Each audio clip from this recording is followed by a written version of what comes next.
Why are men in general not working to decenter women in the same way that women are working to decenter men? We don't need to. And men decenter women?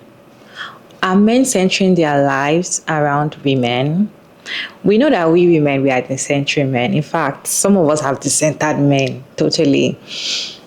So, but men, do you think they center their lives around women? Because when you say around a man, all he wants to do is get a woman, a woman, a woman. If he has money, he thinks about spending money to so many girls. If you want to do anything, it's how you want to sleep with a girl, how you want to get a girl, how you want to get against his bed, and all of that. Do you think men center their lives around women, or they do not? We're having this conversation in today's video. I have some interesting videos to share with you all that break this down. Let's watch videos together. Then we'll come back and talk about it. But let's know your thoughts about this down in the comment section. This is coming from a genuine place of love and care. When we talk about things like the male loneliness epidemic and male suicide rates, one of the biggest things that comes to my mind is why are men in general not working to decenter women in the same way that women are working to decenter men? When women are talking about decentering men in our lives, we're talking about not seeking approval from men, not doing things to appease men and society and the patriarchy at large. So that means if you want to follow a traditional route, like have kids, get married, all that kind of stuff, you need to figure out why you want to do those things for you, not for someone else and not for society, and not get your sense of self-worth from the way that men respond to you. Yeah. And I feel like men really need to do the same thing, because why is the suggested answer to the male loneliness epidemic women? Why isn't it men finding more fulfillment in their day-to-day lives? Why isn't it men finding ways to improve their male-to-male friendships? Why isn't it finding ways that men can, have hobbies and interests that are not just sports? Or if it is sports, making those more like deep and meaningful and, breeding genuine connection with other people.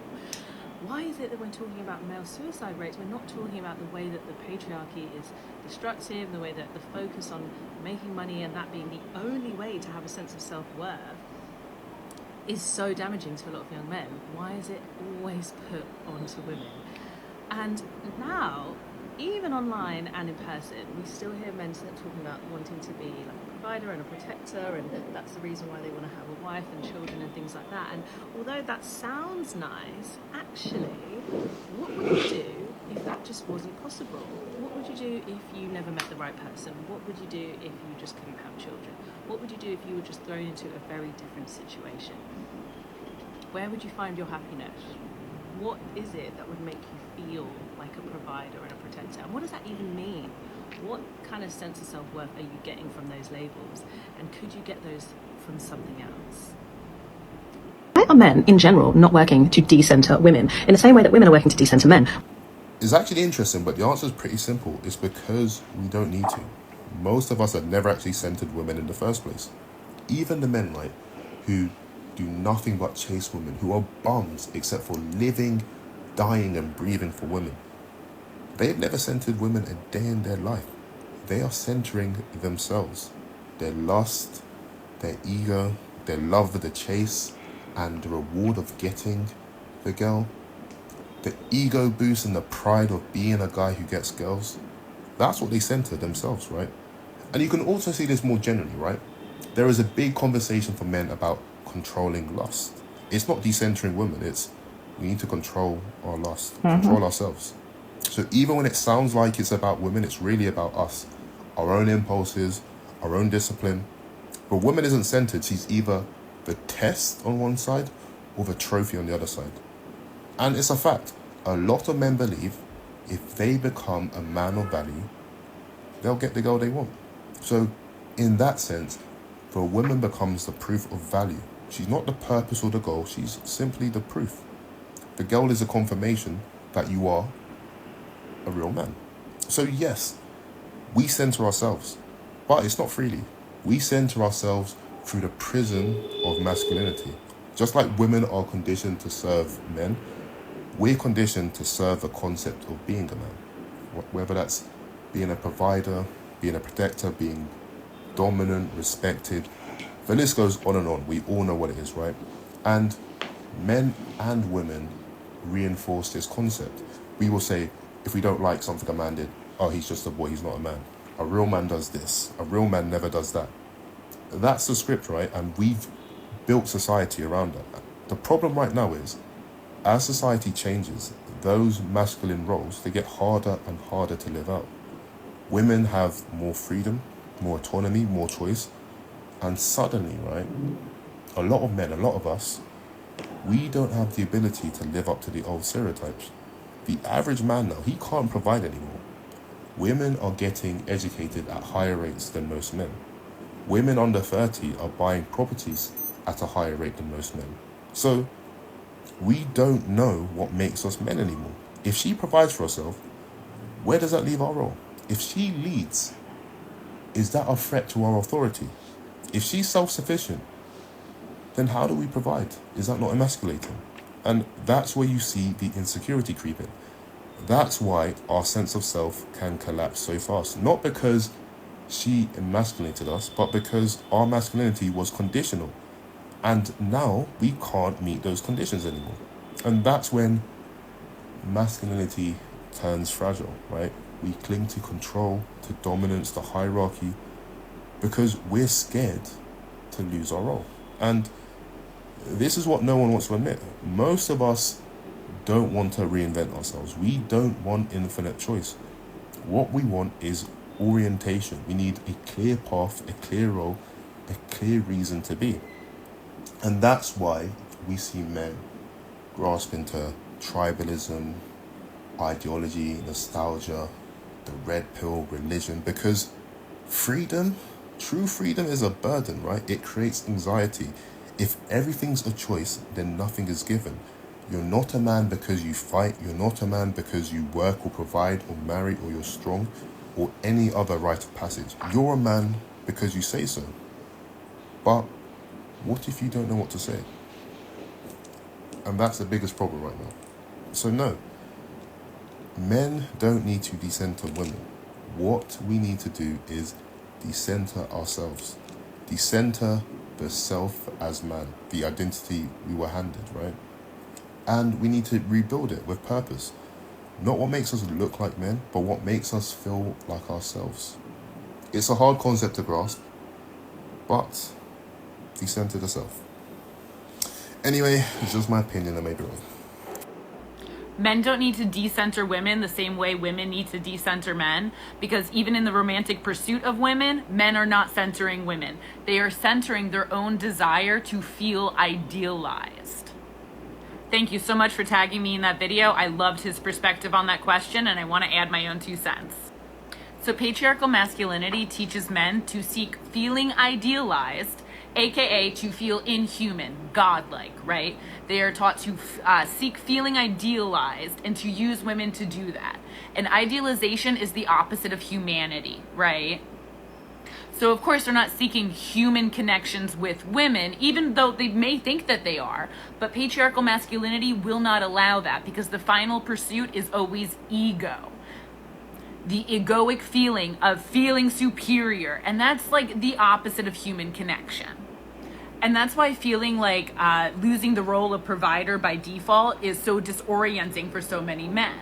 Because patriarchal love was never built on human connection. It was built on men's idealization. And if you are the provider, you get to be godlike, right? You are providing the resources that everyone must depend upon. That's you, right? And that means you can take it away too. Like your will is immutable when you control all the resources. So it's about a dominance leverage thing. And that granted them the feeling of idealization that they were seeking. So without that leverage of the provider role, it's how do I feel like a god and inhuman? Like, how do I have relationships with women where I can access feeling superior, feeling idealized, if I don't have this role of provider that makes me feel godlike, that makes me feel like an authority that has the power to provide or destroy? And real talk, the like deep root of this is their own rejection of their own humanity. Because patriarchy is telling men, no, you can't be a woman, you can't be feminine, you can't, go into your interior self. You have to reject all these feeling, sensitive, empathetic parts of yourself. You need to be toxically stoic and right? And all of that aligns with feeling idealized, feeling like the God who can provide or destroy, depending on his mood.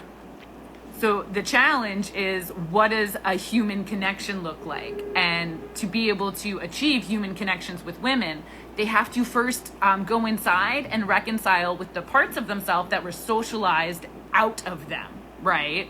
And that is the feeling parts, the parts that can actually, relate to women on a human to human level. And so like over on my YouTube, we've been doing the deep dives about the Madonna H to the Or complex, which is also a process of dehumanization and idealization. So a man will put a woman on the pedestal being the Madonna, right? He'll fantasize and idealize her. She's so pure, she's so this, right? But once he attains her, because he's projecting that idealization out, he will compulsively degrade her. The attainment of her guarantees degradation, because degrading her, having disgust over his own attainment of her, is what satisfies the subconscious desire to feel idealized. The disgust is what puts him above the woman that he initially idealized. And so idealization is always dehumanization, whether you're doing it to your own self or projecting it out onto others, because idealization is a fantasy. It is the opposite of humanity. So that's why these guys, when they get in relationships, and the fantasy will erode, the woman's humanity will become apparent, whether that is through her own schmexual desire and realizing that she has human sexual drives. Ew, gross. Now she's a H to the or like however that plays out. That's not the only realm that can happen. But realizing her humanity will trigger the disgust, or his attainment of her will trigger the disgust and satisfy the subconscious goal for idealization. So all of it is really about, like, under patriarchal masculinity, men can only ever use women to try and feel superior. There can't really be human connection because they have rejected their own humanity, their own fullness, by rejecting their internal femininity. And remember, masculinity and femininity are not biological sex traits. These are the polarities of a whole self, right? So what we attribute to the feminine is the interior feeling, perceptive nature, right? And then what we attribute to the masculine is linear logic and the ability to initiate action in the material world towards specific goals. When you reject your entire inner world and you do not tend to it, well, of course, you're constantly chasing to outrun the parts of yourself that you're rejecting. And a lot of this happens very subconsciously, but we have to make the choice to bring awareness to it if we want to heal, because we need human connections, not this idealized hierarchy of I use you. And if you step out of the fantasy that makes me feel like a god, I have to reject you because your humanity triggers mine, and ew. For me, I feel like men do not center women. Men have never centered women. Women are the ones that were conditioned to center men. So men do not center women at all. What they do is they center men.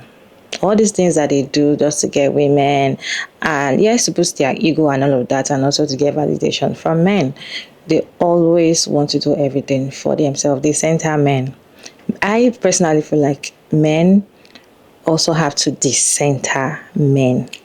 I don't know how that's going to work, but men have to also decenter men, decenter patriarchy, not decenter women, because they never centered women in the very first place. They do not center us. That's why when a man and a woman are in a relationship, a man does not forget himself. He loves himself. He's very selfish. He's very selfish with himself. He doesn't.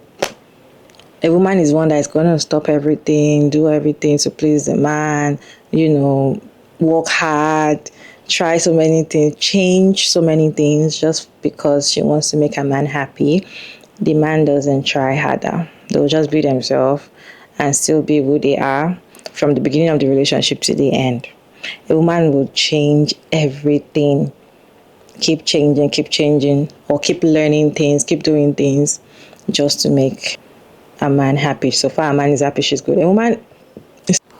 Women were taught to put other people's interests ahead of their interests. That's why you see a woman that always wants to make sure everybody around her is happy, everybody around her is well fed, even though she has not eaten. Like, she always wants to, put other people's interests first. But that's what they expect women to do.